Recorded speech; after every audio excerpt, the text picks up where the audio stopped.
rain began softly, a cold mist that clung to the windshield and refused to be wiped away entirely. Alex Duma tightened his grip on the steering wheel, leaning forward as if proximity would improve visibility. The narrow road twisted and turned, hemmed in by a wall of ancient pines that seemed to lean closer the further he drove into the Carpathian wilderness. Somewhere behind him, the faint glow of the last village's lights had disappeared into the gloom. The air had changed. It was colder now, almost unnaturally so, and even with the car heater blowing full force, Alex felt an uncomfortable chill creeping into his bones. The winding, gravel-laden road was a test of nerves. On one side, jagged rock faces loomed like shadowy sentinels, and on the other, steep ravines yawned into darkness. Fog rolled in waves, rising and sinking like a living thing, swallowing the edges of the road and masking what lay beyond. Alex checked the clock on the dashboard. Nearly midnight. He cursed under his breath. His departure from Bucharest had been delayed by a last-minute meeting, leaving him to brave this desolate drive far later than planned. The thought crossed his mind that he should have waited until morning, but impatience had always been his failing. Waiting another day to lay eyes on Bran Castle had been unbearable. Bran, a name steeped in legend and blood, a scholar's obsession. For years, Alex had been chasing rumors, piecing together obscure references and half-truths from dusty archives across Europe. A historian by trade, his interest in Vlad Tepes, the man history remembered as Dracula, had morphed from professional curiosity into something darker, more consuming. His colleagues had dismissed his theories as fanciful at best and delusional at worst. But Alex knew he was close, so close, to uncovering the truth behind the myths. The hidden archives rumored to exist in Bran Castle were the missing piece of the puzzle. If the whispers were true, they contained not only a detailed account of Vlad's atrocities, but also records of rituals performed within the castle walls. Rituals that, according to legend, blurred the line between the living and the dead. The thought sent a thrill through Alex's veins. Though he couldn't entirely shake the unease that came with it, he had read the warnings. Every source he had consulted, be it scholarly or folkloric, spoke of the castle as a place of shadows, where the past refused to remain buried. Yet, he had dismissed such warnings as superstition. Now, with the forest closing in around him, he wasn't so sure. Whispers in the village. The last village he passed through had been a bleak collection of cottages huddled together, as if for warmth. The air had smelled of damp earth and wood smoke, and the few villagers who braved the rain had watched him with wary eyes. At a gas station on the outskirts, an elderly attendant had refused to fill his tank until Alex answered a barrage of questions about his destination. Bran Castle, Alex had said, trying to keep his tone light. The old man's face had darkened immediately. He shook his head and muttered something in Romanian. "What did you say?" Alex asked, leaning closer. "Nu mergeti acolo," the man said, voice low. "Do not go there." Alex forced a smile, though his unease was growing. "I'll be fine, thanks. It's just research. I'm a historian." The man had shaken his head again, this time more emphatically. "The castle, it is not just a place. It is a hunger. You cannot satisfy it. It takes, and it does not give back." Alex had thanked him quickly and left, dismissing the old man's words as the product of local superstition. But now, with the dark road stretching endlessly ahead of him and the oppressive silence pressing in, those words returned unbidden to the forefront of his mind. The forest's warning. The radio, which had been playing static-laden classical music earlier, sputtered and died. Alex reached over to adjust the dial, but the knob only spun uselessly. A heavy silence filled the car, broken only by the rhythmic thud of rain against the roof. It wasn't until he turned off the radio entirely that he realized something was missing. The sound of the wind. For miles, it had howled through the trees, a constant accompaniment to the rain. Now it was gone, leaving an unnatural stillness that set Alex's teeth on edge. He cracked the window slightly, letting in a rush of cold, damp air. There was no breeze, no rustling of leaves, only the faint scent of wet earth and pine. His eyes flicked to the rearview mirror. The taillights cast a dim red glow, but beyond there was only darkness. Still, He couldn't shake the feeling that something or someone was out there. When he turned his attention back to the road, his stomach lurched. A figure stood ahead, barely visible through the fog. An unnerving encounter. Alex slammed the brakes, the car skidding slightly before coming to a halt. The figure didn't move. It was a man, dressed in dark clothing, his face obscured by the shadows. For a moment, Alex considered rolling down the window to call out, but something stopped him. The figure's stillness was wrong, unnatural. The man raised one arm slowly, pointing into the woods. Alex's pulse quickened. He couldn't see where the man was pointing, just a wall of black trees shrouded in mist. The figure held the pose for several seconds before lowering his arm and stepping back into the shadows, vanishing as suddenly as he had appeared. Heart pounding, Alex sat frozen in his seat. Had it been real? Or had exhaustion and nerves gotten the better of him? He shook his head and forced himself to keep driving. But as he passed the spot where the man had stood, a chill ran down his spine. The trees there seemed darker, more gnarled, as if scorched by some unseen fire. The first glimpse of Bran. After what felt like hours, the forest began to thin, and Alex caught his first glimpse of the castle. It rose abruptly from the landscape, perched atop a jagged hill like a predator, surveying its domain. Lightning illuminated its silhouette, momentarily revealing the jagged towers and steep, slate-covered roofs. The sight was both awe-inspiring and deeply unsettling, as if the castle itself were alive and watching his approach. Alex pulled into a small, gravel-covered lot at the base of the hill. The rain had subsided to a fine drizzle, and the air was deathly quiet. He grabbed his bag from the passenger seat and stepped out, shivering as the cold bit into his skin. The path to the castle was narrow and steep, winding through thick underbrush that seemed to close in the higher he climbed. The stone steps were slick with rainwater, forcing him to tread carefully. Each step echoed unnaturally, the sound swallowed by the oppressive silence. Halfway up, he paused to catch his breath, glancing over his shoulder. The village lights were faint specks in the distance, barely visible through the mist. For the first time since beginning his journey, Alex felt truly alone. The castle's threshold. The castle gates loomed ahead, massive and ironbound, etched with runes that Alex couldn't decipher. As he reached out to push them open, a gust of wind swept through the courtyard, carrying with it a low, almost inaudible whisper. It sounded like his name. He froze, staring into the darkness beyond the gates. Somewhere, deep within the castle, a faint light flickered. Gathering his courage, Alex stepped inside, unaware that the gates were slowly closing behind him. The castle revealed. Alex Duma stood in the shadow of Bran Castle, his breath misting in the frigid night air. The storm clouds overhead parted just enough for the moon to cast a silvery light over the ancient fortress. Lightning followed moments later, briefly illuminating the jagged spires and steep, slate-covered roofs.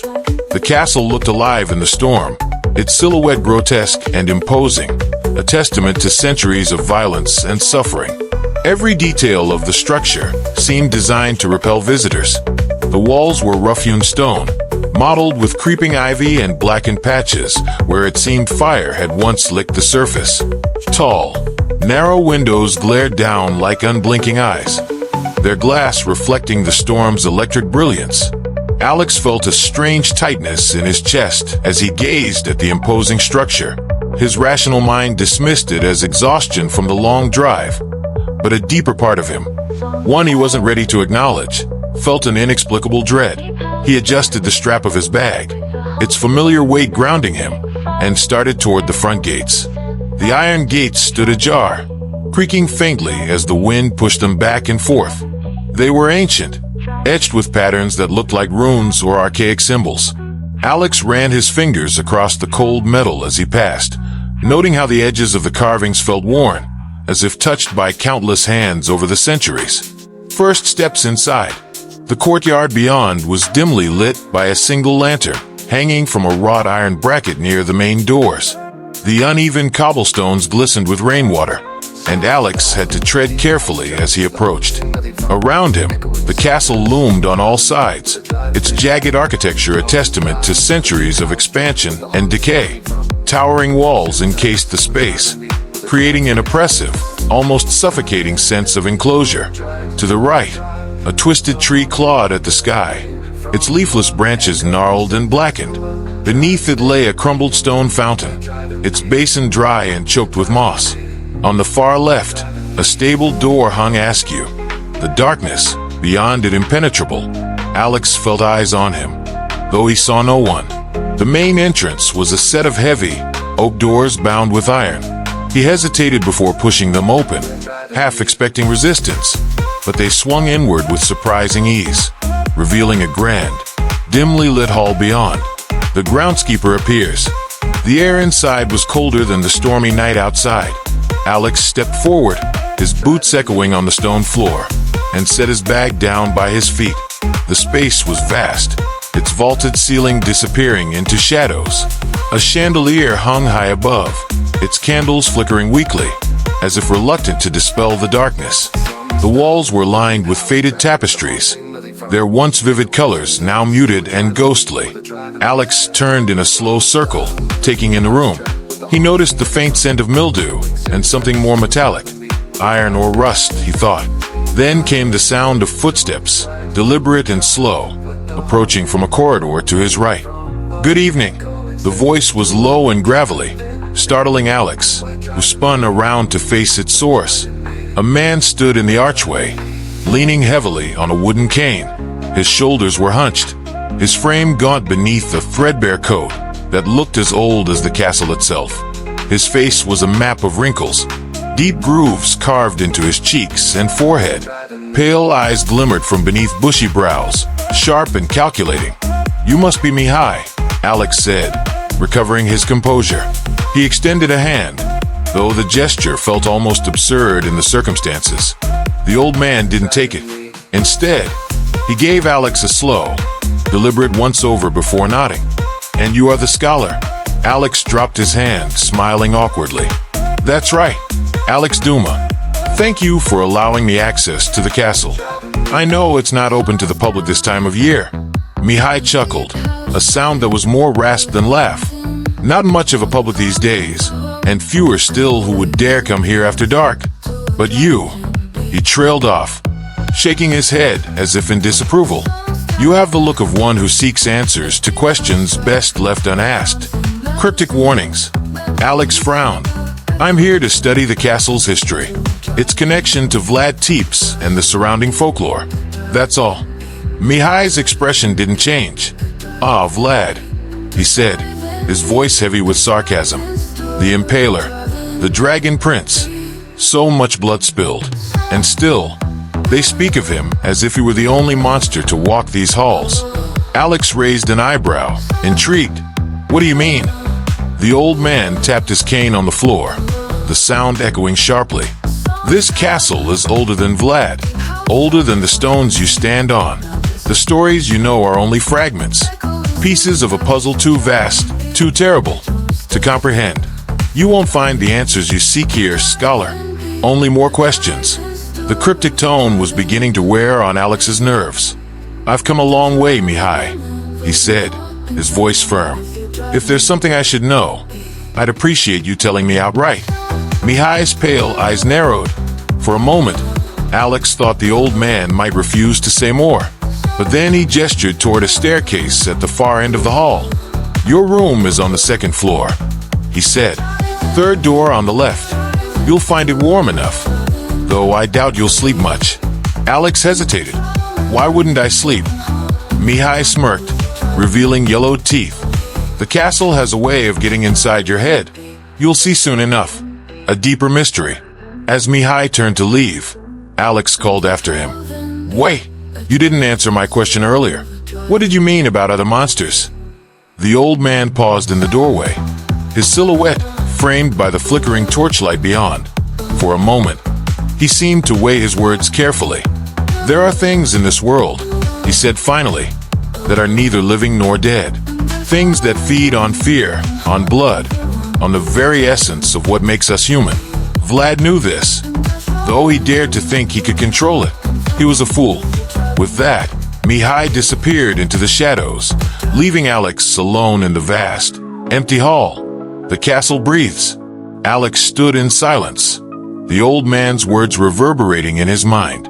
He couldn't decide whether Mihai was senile, superstitious, or simply trying to unnerve him. Whatever the case, the atmosphere in the castle was oppressive, as if the very stones were watching him. He retrieved his bag and made his way to the staircase, his footsteps echoing ominously. The steps were worn smooth by centuries of use, their edges rounded and uneven. As he climbed, the air grew colder, and he became acutely aware of how isolated he was. Reaching the second floor, Alex found himself in a narrow corridor lined with heavy wooden doors. Most were closed, but one stood slightly ajar, revealing a glimpse of a darkened room beyond. He shivered and quickly counted the doors until he reached the third on the left, the room awaiting him. The door creaked as Alex pushed it open. Inside, a modest chamber awaited him. A single bed, covered in a thick woolen blanket, sat against the far wall. A small writing desk stood beneath a narrow window, its surface cluttered with unlit candles and a tarnished inkwell. The window overlooked the courtyard below, now almost completely obscured by fog. Alex set his bag down and crossed to the desk, lighting one of the candles with a match. The flame flickered weakly, casting long shadows that danced across the walls. As he turned to close the door, Alex froze. Faintly, from somewhere deep within the castle, he heard it, a low, resonant sound, like a distant groan. He listened intently, but it didn't repeat. Shaking his head, he told himself it was just the wind. But as he lay down to rest, Mihai's words echoed in his mind. The castle has a way of getting inside your head. The first night, the chamber was deathly quiet, the kind of silence that seemed unnatural, almost oppressive. Alex lay on the narrow bed, staring at the dark wooden beams above him, despite the heavy woolen blanket pulled tightly around his body. The cold still found a way to creep into his bones. The castle's chill was not merely a lack of warmth.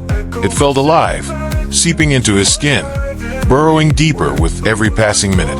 The single candle on the desk had burned low, casting a flickering glow that barely illuminated the room. Shadows danced on the stone walls, shifting with the faint movement of the flame.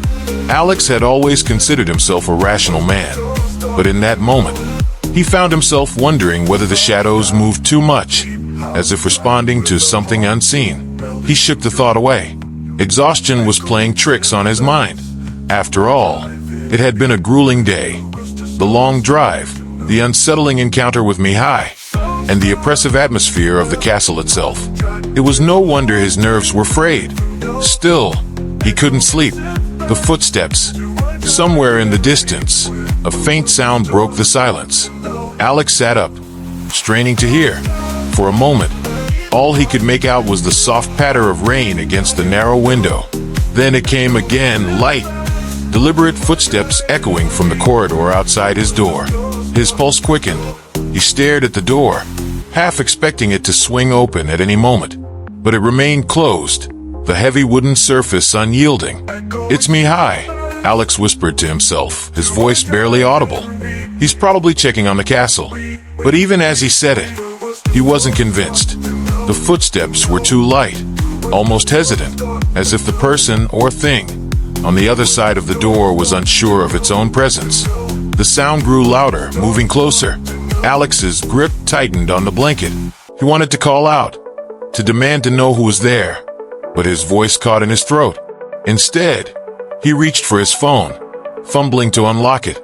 The device's harsh light flooded the room, a stark contrast to the dim candlelight. No service. Of course not. The castle's thick walls probably blocked any signal, and the storm outside wasn't helping. Alex set the phone down, his hands trembling slightly. The footsteps had stopped, just outside his door. The breeze, a sudden draft swept through the room, extinguishing the candle in an instant. Alex gasped, plunging into total darkness. The cold breeze carried with it an unfamiliar scent, earthy and metallic, like damp soil mingled with iron. He glanced toward the window, but it was shut tight. The breeze hadn't come from outside. Alex's heart raced as he scanned the room, his eyes slowly adjusting to the darkness. He thought he saw movement in the far corner, a faint ripple in the shadows. Swallowing hard, he forced himself to speak. "Is someone there?" His voice echoed slightly, swallowed by the oppressive silence that followed. The reply was not immediate. It came after several agonizing seconds, soft and distant muffled voices, barely perceptible, like a conversation held just out of earshot. The words were unintelligible, but the tone was unmistakable, pleading. Alex's throat tightened. He swung his legs over the side of the bed and stood, his bare feet touching the cold stone floor. "Mihai," he called, louder this time. The voices stopped. The whisper. Alex took a cautious step toward the door, every instinct telling him to stay put. The floor creaked beneath his weight, the sound startlingly loud in the stillness. He paused, listening intently. Then he heard it, a whisper, directly behind him. The voice was soft, almost intimate, but it carried a sharp edge that sent shivers racing down Alex's spine. It spoke in a language he didn't understand, Romanian perhaps, but older, harsher. The syllables hissed and clicked, forming a cadence that felt wrong, unnatural.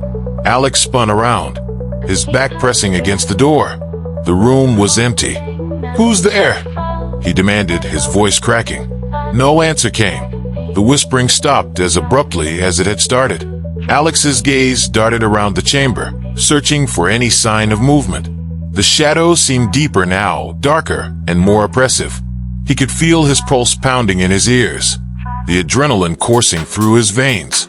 The door moves. His hand fumbled for the iron latch of the door behind him. He needed to get out, to find Mihai, to confirm he wasn't losing his mind. But as he moved to open it, the door shuddered. Alex froze. The door creaked, not from his touch, but as if something on the other side had pressed against it. The latch rattled faintly, as though someone, or something, was trying to open it. "Hello," Alex whispered, his voice barely audible. A loud thump struck the door, causing him to jump back. The sound reverberated through the chamber, breaking the stillness like a gunshot. Alex stumbled, falling onto the bed behind him. For several agonizing moments, the door remained still. Then, slowly, the latch lifted, and the door creaked open an inch. Alex stared at the gap, his breath caught in his throat. He saw nothing but darkness beyond. The figure in the hall, summoning what little courage he had left. Alex grabbed his phone and turned on its flashlight. The bright beam cut through the darkness, illuminating the empty corridor. He stepped cautiously to the doorway, the light trembling in his unsteady hand. The hallway stretched on in both directions, its walls lined with faded portraits and cracked stone. At first, Alex saw no one, but as he swept the light further down the hall, he froze. A figure stood at the far end.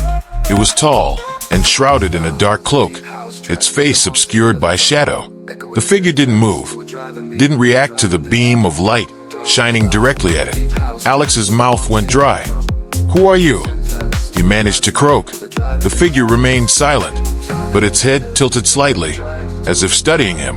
Alex took an involuntary step back, his grip tightening on the phone. The light flickered, dimmed, and then went out completely. "No, no, no," Alex whispered, frantically pressing buttons. But the phone refused to turn back on. He was plunged once again into complete darkness. The room changes. Alex stumbled back into his room, slamming the door shut and sliding the iron latch into place. His breathing was ragged, his heart hammering against his ribs. He pressed his back against the door, straining to hear any sound from the hallway. Nothing. For a moment, he allowed himself to believe it was over, that the figure, whatever it was, had gone. But as he turned back toward the room, his stomach dropped. The chamber was different. The bed was gone, replaced by a rough wooden slab, stained dark with something he didn't want to think about. The desk had vanished, and in its place stood a tall iron candelabra, its twisted branches holding faintly glowing candles.